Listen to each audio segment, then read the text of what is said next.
we take a look at major Hollywood releases and let you know if they're worth your time, money, and patience. I'm your host, Walter Benaziak. Ladies and gentlemen, we have a big treat for you today. My guest is a world-renowned internet presence, a true pioneer of internet reviewing. He's played the extremely popular character of the Nostalgia Critic since 2007. All his work can be seen on thatguywiththeglasses.com. It is my privilege to introduce the man himself, Doug Walker. Hey, how you doing, man? Doing good. How are you doing? I'm doing good. I would like to thank you for finding the most evil picture that you can of me. This is going to be looking at us all throughout the interview. It's going to be staring into the souls of everybody watching this. I think that's the best way to go, right? I pretty much look like what everyone thought Dr. Claw looked like. Oh, yes. Much. I think you're right. Yeah, it's a pretty high quality picture there. Yeah, nice. and it's frightening, and it's just, even I'm getting afraid looking at me, so it just, again, good picture. Thank you. Well, everyone on the Real Reviews team would like to thank you, Doug, for being on our program. There's a lot of ground I want to cover in this interview, so let's just jump right into it. Let's do it. Okay, your whole theme as the Nostalgia Critic is, of course, nostalgia. This is news to me. Right? Stating the obvious, that's what I do best. What are some of your first memories of movies and TV shows that really made an impact on a young Doug Walker? On a young Doug Walker. Young Doug Walker. Doug Walker. I'll answer if you ask him more Shatner. More Shatner? On a young Doug Walker. Well, that was Shatner having a stroke, but it's hard to say. I guess the first thing that pops in my mind, because I was born in Italy, because my dad was in the Navy, so we moved around a lot. So we didn't have too many American movies. We only had a couple that we just watched over and over. And my suspicion is that's one of the reasons I got into film so much, and animation and cartoons and stuff, is because we had to watch Mary Poppins and Ben Knobs and Broomsticks and like this tape of cartoons over and over and over. So I think by watching that, instead of listening to the story and the characters, I started to just watch the motion, and I started to get more into just sort of how they made me feel, because Right. I've just seen them so many times, you start to deconstruct it a little bit more. Right. So that's my guess. I mean, for me, they just always kind of took me somewhere else, and to places I love to be. Even if you're just sitting down in front of your TV, you're suddenly in another world. I think that's always incredible. Mm-hmm. All right. What were you like as a kid growing up? Obnoxious. Obnoxious? Very obnoxious. No, I was like the constant attention whore that just was always like, look at me, I'm performing and all this stuff. And a lot of energy that didn't seem to go away, I guess, because everyone tells me, like, even when I talk, I have a lot of energy. Yeah. And just something always, I always liked doing something that was creative. I liked drawing. I liked, telling jokes. I liked acting. I liked performing. And I come from a family of a lot of performers too. Everyone's either a musician or even critics. Some are actors and singers and stuff. So I don't know. Maybe it's just in the bloodline. It just sort of made its way through. Right, so that's always something you've been striving for, is some kind of position in the entertainment industry? Yeah, the longest time growing up, I thought I wanted to be a director, because I wanted to because I did love movies so much, and I wanted to tell my own movies. And growing up, you think, oh, well, that's easy. I just put my story together. It's amazing. You go to Hollywood and they'll say, here, direct this film. Oh, you got it. And that's obviously not how it works. As I got older, I realized it wasn't as much I wanted to direct as much as find some outlet to be creative, and eventually at some point I said, okay, it's unlikely I'm gonna be this big film director, so I might as well settle for just anything that I can be creative in. Right. I got very fortunate when the website stuff happened and really took off, because I'm very lucky to be with a company that allows me to be as creative as I want with very few limitations. Right, okay. One of the first big things you did online was that got you a lot of attention was the video you put up of you quitting your job. Yes. That's gotten some attention recently, I think, when that lady quit her job on air on some news station, I think.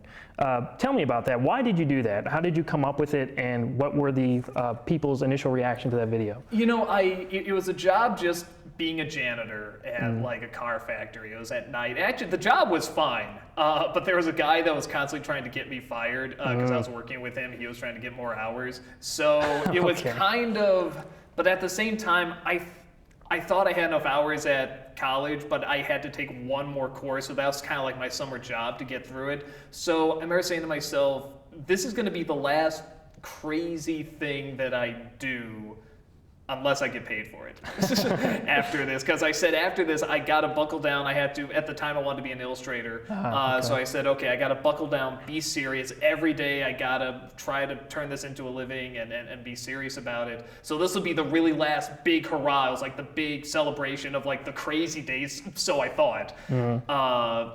And yeah, it just sort of came out of this explosion of me walking into this room with a stereo playing 2001: A Space Odyssey, the big theme, the ripping over my shirt says I quit, dancing around to Bohemian Rhapsody.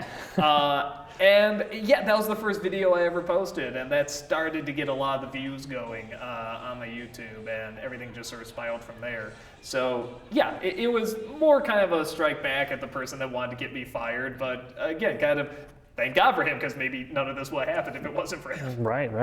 Well, let's get into the Nostalgia Critic himself. How did the idea for that character come about? I think I was going through that phase that everybody goes through, I think are still going through because it's so marketable, the nostalgic phase. Oh, yeah. And because, yeah, everything's coming back. Nothing has left. Transformers are back, Ninja Turtles are back, all this stuff is back. So we're clearly obsessed with it. And I was going through that stage too, where I just wanted to watch all this stuff I grew up with, thinking it was good, but when I watched it again, a lot of it wasn't. So I thought it'd be funny if there was kind of like a character that was kind of a combination of Louis Black from The Daily Show and this other critic they had who reviewed current movies, but sort of combine those two together and combine it with nostalgia, because I knew that it was meaning a lot to me. It was meaning a lot to other people too. And then when I saw James Rolfe sort of doing his thing, it made me realize, okay, there is an audience for this. There are people that are just as obsessed with this as I am. And I just thought it was funny if there was a character that, instead of looking back at something and laughing at how much it did not hold up, if it was something that was really betrayed and really angered by it. So he decided to look at these things thinking they're going to be great and then be really pissed off when they weren't. Right. And it's turned out pretty well. Your first NC review was the original live-action Transformers movie. The format of that review sort of turned into the bum reviews. Yeah. That video got a lot of people's attention. Why do you think that was? The Transformers? Yeah, why do you think that got a lot of attention? Well, before that, I was doing these just sort of as editing exercises and little jokes. I was doing something called 5-second movies, which is different than the actual 5-second videos that's on now, where it's people that film something in 5 seconds. This was actually taking well-known movies like Titanic and editing it down to 5 seconds. Like Titanic in 5 seconds could be a clip of a guy saying, "The ship can't sink," and then a clip of the ship sinking. The end. And maybe a gloop sound effect thrown in. Right. So those were getting really popular because first the Quid video came out, that got really popular. Then these 5-second movies were coming out, those were getting popular. So I wanted to see if I could edit and perform on my own. And I think people were kind of curious of that too, because I think there's like one video where I wish somebody happy birthday and everybody's like, is that him? Is that guy with the glasses? Is that the person? So I kind of wanted to see if I could write, if I could act, if I could be funny without the editing. And yeah, people really strongly responded to it, and they just kept coming back, even when I kept getting kicked off of YouTube for whatever copyright infringement back then and stuff. I mean, I would always come back under a different guise or a different way, and people would still find me. They were dedicated enough to say, I want to find this person again, I want to watch these videos, I want to see new stuff. Right. So even though I didn't know what to do with those people at that time, that amount of people, I just knew it was good to keep them, because I didn't know if I could make, a living off of this or whatever, but it's like I just liked entertaining them so much. Right. Well, what goes into making a Nostalgia Critic review? What are the steps you go through to get so much content out on a weekly basis? Scream and profit. That's about it. Pretty simple. No, it kind of used to be. No, I shouldn't even say that. When a lot of these videos started off, again, because there wasn't, a lot of what I do really is good luck. It was just good timing and good luck, because I came on just as this wave of the reviewers, the angry reviewers, was starting. I think at the time there was Rolfe, and I want to say that was about it. There may be one or two, but not too many others. I don't recall anybody else. Yeah, so I came in at just the right time to sort of be this angry reviewer yelling and screaming. And again, it was just something I was doing as a hobby at the time, though. And it took about maybe a month for a 10-minute video, so 1, 2 at most a month. But now, because it has been turned into a full-time gig, it's something where I want to try new stuff, I want to experiment, I want to find new ways of telling a review, because there is something where if somebody looks at a product and says, oh gee, in this product, is the person going to do this, this, and this? Oh look, that's exactly what they did and added nothing new. So I really like the idea of seeing what we can do with a different way to tell a review, get new performers in, how to get a point across, but maybe in a more abstract way, or just a different way we never thought of before. Sure. So it takes about 2 weeks per review now, where it used to take a week. Because we want to do these bigger things and these different things, they take about 2 weeks. It's 2 days for writing. It's usually about 2 days for shooting. It can be done in a day, just a very long day. And then I want to say 4 days to the editing after that. Again, I think it used to take 2 days to edit, but as I did these and they got bigger, they take more time. It can be done in 2 days, I'm sure, but if you want it done well and funny, you definitely need that extra time, and in case anything goes wrong too. Sure. Well, you put out a lot of content, so it's a real testament, I think, your work ethic of putting all that stuff out there. Well, you've been doing the Nostalgia Critic character for about 6 or 7 years now. The work you've done obviously is connected with people. In your opinion, why has the Nostalgia Critic been so long-lasting now, and what about him draws people in to watch your show? I think people do want to go back to a time that they remember as being very fond and very happy. And I guess in a strange way, because it's so heavy in our media right now, and because things keep coming back, I can keep talking about whatever newer nostalgia or older nostalgia, because it just keeps going around in a circle. We're not getting that much new material. Right. So I think that's one thing. People always like remembering the original. And so much of our identity now, for whatever reason, is retro stuff, is retro media. And it's just really, really popular right now. Which has been great for me. but even I, at some point, I said I want to branch out and do newer stuff if it seems fitting. Like I've done the Lorax, I've done the Purge, Man of Steel. But stuff that would still kind of connect to the Nostalgia Critic and what would be funny for him to talk about. But in terms of why it's lasted so long, I think it does come down to trying to do stuff a little different, because there was a point when I was doing it and I was noticing I was getting a formula, and I didn't want to do that. So I was trying to look at what can I do different to mix this up a bit. And a week's time was not enough to get new ideas, to have something sit and then hey, here's something I never thought of, because we had to force those new ideas in such a tight amount of time, they become predictable. Sure. So I think by switching to every 2 weeks for a review, that really, really helped out. So I think, just trying to keep it different, trying to change it up, and always having some new way to respond to something that's not predictable, but it's still familiar enough that you want to keep coming back to it. Sure, okay. What do you think of your fans? Oh, I hate them all. Hate all of them, They're obnoxious. They're like, hey, you're great. And I'm like, shut up. No, get away from me. Get away from me, you weirdos. No, actually, the funny thing, when it first started off, I was not very good with my fans. Thankfully, and when I say that, I don't mean I go on Twitter and yell at people or Facebook. It was nothing like that. It was more when I was recognized, I wasn't used to it. And I didn't know how to respond to it. So when somebody would come up in a restaurant and just say hey, I see your stuff, I really like it, I'd be like, thanks, okay, go away now. I'd be really rude, and I'd be really bad at it. And my dad, both my dad and my brother saw me do this, and they said, you can't do that. And I said, but I don't know what to do. And something my dad said I think was a very good way of handling it. He said, treat every comment that you get like it's the first time you've heard it, even if it's the millionth. Sure. And because I'm realizing more and more that is what a fan of anything is really looking for. They're looking to give their thanks for something that you've done, and they're looking to just be heard. They're looking to be acknowledged that you heard what they have said, you've heard their thanks and have accepted it. Sure. And know that does mean a lot, because it does mean a lot. If these people weren't watching and weren't saying, this is great, I want to keep coming back to this, I wouldn't be anywhere. Or even when I did the fight with James Rolfe, people were so furious and they were so angry.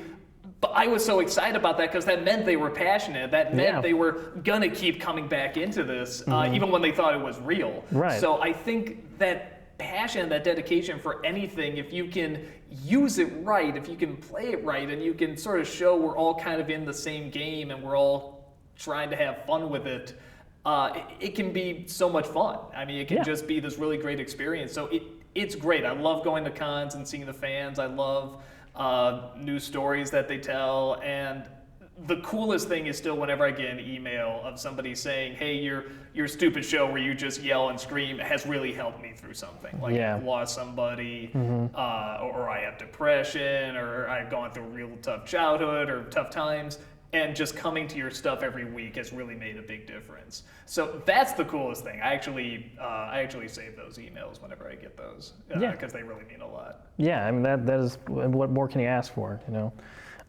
We talked about James Rolfe a little bit earlier, aka the Angry Video Game Nerd.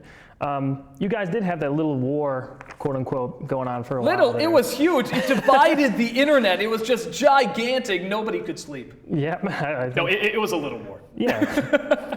Well, tell me about that time period. I mean, I think people were accusing you of like copying him, his style and everything. No, I mean, again, I think whenever you go into this kind of field, any kind of entertainment field, I'm always shocked how many people don't pick up on this. You have to be ready for people to hate you. I mean, it's just part of the game. Sure. Even if there's no good reason at all, you just have to be ready for it. So for me, I just wanted this, you know, it's that line, there's no such thing as bad press, you know, if you know how to use it. So when everyone was really angry that they thought I was very similar to James Rolfe and I was ripping off his shtick or whatever, that's great. Use it. People are fierce and they're watching you, and you now have these people looking at you, and if you're smart enough, you can direct that emotion into the right area you want to direct it, which is this big goofy fight, this big entertaining fight. So it started off with me sort of making this video addressing it, calling out James Rolfe, whom I never met, I didn't know, but sort of leaving it open-ended. And so many people were taking it seriously that I said, well, okay, I should contact this guy just to make sure he doesn't think I'm really serious about it. So I contacted him, and he knew it was a joke, and he said, oh, it's all good, it's all funny. And we just started talking like, can we do something like this? This would be funny. We're saying, has this been done yet online? And we sort of didn't think it was. So, and he was saying like, you know, maybe kind of like how Andy Kaufman did with the wrestling. Yeah, and right. He really liked that, even down to he was, you know, it was good guy and bad guy. He was wearing white, I was wearing black. I mean, you couldn't get more clear. He was going to be the winner, I was going to be the loser. I mean, it was just, these rules were just already set before we even had to make them. So, yeah, we just started talking and we were going back and forth on it, and it really would not have taken off anywhere. I don't think I'd be nearly as successful if he didn't say, yes, this could be funny. I want to play along with this. So yeah, we started making videos back and forth, taunting each other. We drove, what was it, like 8 hours or something like that to where he lives, because we didn't have money for plane tickets. So we just drove, but we knew this would be a big thing. So we drove all the way out there and shot these 2 big fights that we did, one in a video game store, one at his place. Yeah. And just sort of staged it out, and yeah, it just turned out great. It was really wonderful to have that rivalry going that you can play off of. Yeah, it was an exciting time. We just saw the theatrical and now online release of the Angry Video Game Nerd movie. You were at that screening in Chicago. I saw you there. And so were you? Yeah, I was there too. Are we going to see the Nostalgia Critic maybe take on the big screen in his own movie at some point? You know, just the little screen is hard enough. Yeah. I mean, it's when Rolfe finished up his movie, he was coming back home and he dropped by Chicago. Yeah. And we kind of exchanged cameos. I did one for his movie, he did one for To Boldly Flee. And he just looked shaken. I mean, he was even telling me, he's like, this is the hardest thing I've ever done. And just, honestly, just maybe sitting on a porch and listening to birds chirp, that sounds really nice right now. And I know exactly what he's talking about, because, I mean, for the stuff we've done, I mean, we shot like a 3.5 hour online movie in a week. Right. And that's But that's still with, handheld cameras, that's still basic sound, and, maybe there's about 20 people on screen, something like that. I mean, he shot a movie, and it is a movie with big special effects, a lot of them practical effects, and he shot in California. He did it with, he had a tank, a freaking tank. Yeah, he did. In this movie, and everybody sort of gets this idea that, you just sit there, point, and say, go there, easy, and it's... No. If you don't care, yes, that's what it is, and your product will most likely be awful. But if you really care and you want to see this succeed, and you have to stay within a budget, I mean, it's constant planning, it's constant work, it's constant things going wrong. And yeah, it's one of those things where just with my little online movies that I've made, it's like I think those are good enough for me. I think I'm satisfied with those. Sure.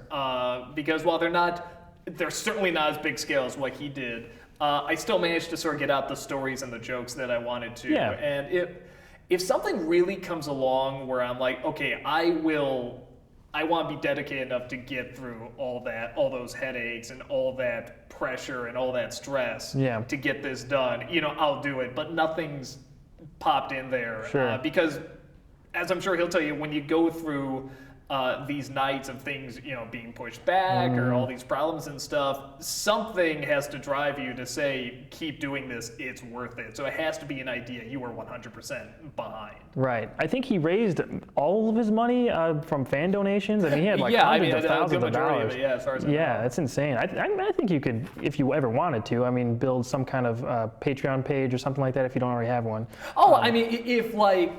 If I wanted to, I'm sure I could. Yeah. I mean, the fans are so dedicated and so kind and stuff. But it's one of those things where it's like I said, to do a movie, it's just doing our little online thing was stressful enough. And honestly, how do I put it? If it's something where it was just me doing everything, I'm doing lighting, I'm doing this, I'm doing that, I'm kind of insane and I'll just do it, and I know I have a lot of energy and I'll work myself to death and stuff like that. I don't like putting other people in that scenario.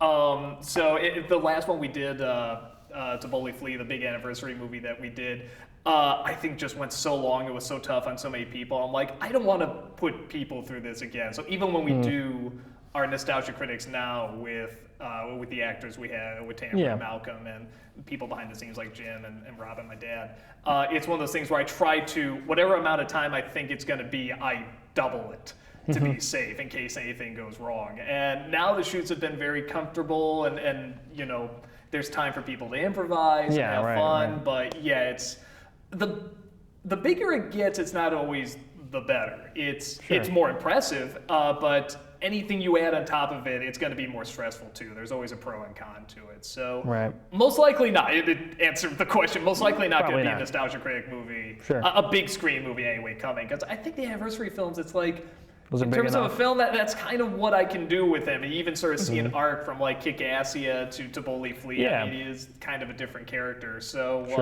I'm satisfied with those. Okay, great. Your website, thatguywiththeglasses.com, is not just home to the Nostalgia Critic and your other characters. It plays host to a plethora of other reviewers. Why did you want your site to be this big community of other producers that it has become now? It definitely was not my idea, because I have no business mind at all. That's something where a lot of people think the website is mine and I make all the business decisions. I definitely do not, because this does not work that way. I do the videos, the entertainment, and I definitely sit in on business meetings and stuff. I know a lot of that is Mike Mashad. Who decided, he's the one that came along, he's the president of Channel Awesome, he said, I'm going to give you a website and we're going to make it a community. I think... That's a great idea. Yeah, no, I think at the most, again, is how my mind works, I was like, maybe a forum or a chat? It's that's the most I thought you could do with a website, but he turned it into having other producers come on board and make their own content and have their own niche and do sort of their own reviews or their own sketches. And it was a great idea because it did create more of a community and it created more people sort of for me to work off of, because I actually am the most comfortable when I'm working off of other characters. I think that's when characters are the funniest. Because I can yell and scream at a movie, but when I can work off of Tamara and Malcolm and other characters that we create out of that, I just think it's so much funnier. and it creates more of an environment as well. So yeah, I mean, that was all just from his business mind saying, there's there's great growth here and there's great opportunity to create this community. Yeah. So no, that was all him. Yeah, it is a great idea. I mean, like I'm a fan of like Town in the Shadows and a couple other people on the website, and it's just a really good idea. And I love the crossover you guys do, like the anniversary specials and everything that we talked about. Or even the crossover reviews. Yeah, I mean, even a lot the of reviews. times, Yeah, that's really cool. So credit where credit is due. In 2012, you made a very controversial decision to end the Nostalgia Critic show. Controversial. Yeah, well, I mean, no, it's when I hear controversial, like, I think like president saying we're going to war or something like that. This guy who's been yelling at things that don't matter is not going to be doing it anymore. Right. But I know what you're saying though. Yeah, people take it so seriously. Yeah, no, but I didn't know like when I did that, because we're gonna kind of do it as a surprise. Because I just like surprises, even if they're negative ones. Now the critic's dead. Moving on. Yeah, but like the people that when they found that out, I mean, there were people making videos like they were breaking down, they were crying and stuff. I didn't see those. No, but it was like, and on the one hand, you kind of say, what, really? But on the other hand, they're saying that this was something that they would look forward to every week. Right. Like this was their, the thing that would keep them getting through dark times, even if it is something as silly as this. I mean, it wasn't like you were stopping your videos. I mean, you had Demo Reel come out and you were still putting stuff out. So Which nobody had a problem with at all. Everyone was totally fine and totally accepting of it. It was a big hit. It's a big hit. It was, I guess, yeah. But yeah, you killed off Nostalgia Critic and To Boldly Flee, basically. I mean, you put him into the plot hole. And you went on to produce Demo Reel. That was a bit more ambitious in more ways than one. I mean, you had people come in, other actors. It was, I think, more locations. I think you were trying to vary up a little bit. Well, it definitely out of the one corner of my house I was doing it. Yeah, right. I mean, we actually had a studio now. Yeah, exactly. At that point, why did you feel you wanted to end the Nostalgia Critic? Why did you want to move on? Because at the time, I really did feel I was doing everything that I could with the character. I did feel it was getting repetitive and formulaic, Sure. and it never occurred to me to take longer for it, to have 2 weeks for each episode. And back then, I don't think people respond to that well anyway. So, yeah, it was pretty much, it was me wanting to do something different, because I did want to work with more people. I did want to work off of different characters and so on. But I still loved movies, so I thought Demo Reel would be kind of a good compromise of a character. It's still kind of jerky and delusional and full of himself, but he can also work off of other distinct characters that can also kind of mock and satirize movies while not realizing that's what they were doing. Mm-hmm. Yeah, The Review Must Go On is a really cool thing I think you did, just having that crossover and basically addressing everything that was happening in real life in the fictional Nostalgia Critic Demo Reel world. So that was a really cool thing to see. Bringing him back. So what were the motivations behind bringing him back, besides Demo Reel not being as big as you hoped? Well, that is a good motivator. When the show you were banking everything on bonds, it's like that's usually good. But no, that one of the reasons we did do The Review Must Go On the way we did was because we did very much want to address it was not just that. Because honestly, we were thinking of other ideas we could do outside of Nostalgia Critic, sure. If Demo Reel doesn't work. And there was always kind of an option, like if Demo Reel doesn't work, or anything we tried doesn't work, maybe we can bring the critic back. It was sort of like a possibility, but it really was sort of looking back at what I've done. And honestly, seeing The Odd Life of Timothy Green, I saw that on a plane back from France. My wife and I watched it, and we were just blown away by how terrible it was. And I was saying I could do a review of this, and sort of these new ideas were coming in, and sort of sketches and right. different ways of telling a review. And it really was just a second wind. I think it was getting over the burnout of before, of being creatively stumped. Which, don't get me wrong, if somebody said this is what you had to do the rest of your life, do a Nostalgia Critic every week, and that's how you will be successful and profitable and stuff like that, I really would be fine. Because I know everyone's like, well, but you want to have creative control. I'm able to do, the fact that I'm able to do any of this right, is make amazing. a living off it, that's crazy. So the fact that I have any creative input on anything is just astounding, let alone like almost total 100% creative control. So it's not that I couldn't do it, it's that if there was an option to creatively, try new stuff and take different directions, I would like to take that, and thankfully, because we do have a great boss, Mike Machad, and he said 2 weeks is fine. You can do that.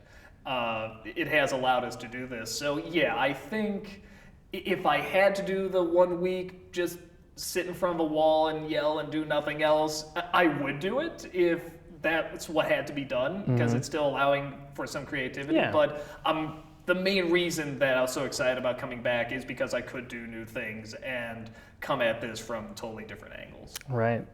Well, it's been going pretty well since your comeback, so. Oh yeah, no, it's and people have been so passionate about it, and they've, I mean, the views, especially on YouTube, have been wonderful. Yeah. It's so strange to be back on YouTube, honestly, because I've been kicked off so often. But it's great, and it's great getting an even wider audience. I think because of YouTube. Sure. I've been like, where before I'd be recognized every once in a while, now my wife and I kind of make bets when we go somewhere like a movie theater, like how many times I'm going to be recognized. So I think going to YouTube has really branched that out even more. Yeah.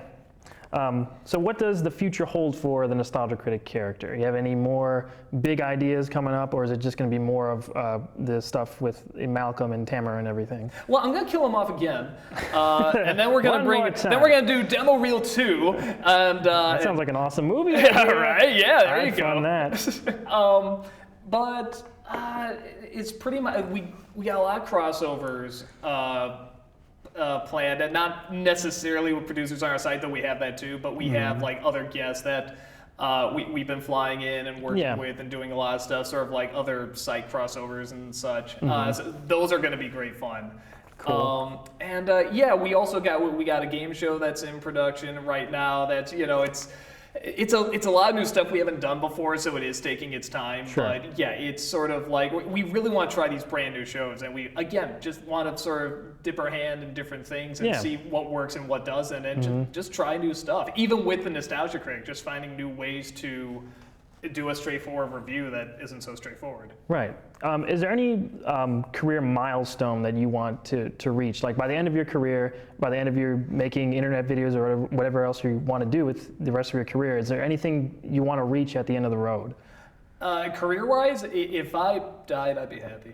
Okay. I mean, the fact that any of this happened is amazing to me. I mean, honestly, just to have even the smallest fan base watching and commenting on what you do and looking forward to it is amazing. To have like this giant site with other producers coming together and working with people that you've dreamed to work with, like Mike Nelson or Marisa Marsh, Ron Paulson, I mean, all these, Dante Bosco, all these really people, cool. Talking to your heroes that made some of your favorite shows, like Tom Ruger and Sherry Stone. I mean, all these people, if more comes, great. If not, I'm good. I'm definitely happy with the way things have turned out, and just really amazed I've been so lucky. Great. All right, well, that's going to conclude the main part of our interview, but now we have a little tradition on Real Reviews we call the lightning round. Do it. We do a couple quick questions, quick answers. You ready? Okay. Okay, here we go. Favorite movie? Brazil. Favorite director? Kubrick. Favorite actor? Gregory Peck. Favorite nostalgic TV show? Nostalgic TV show. I'll say Batman animated series. Okay. Favorite NC review? Oh, that's tough. For now, I'll say Man of Steel. I really like that one. Okay, great. Okay, Batman animated series or Avatar: The Last Airbender? Oh, if I had to choose?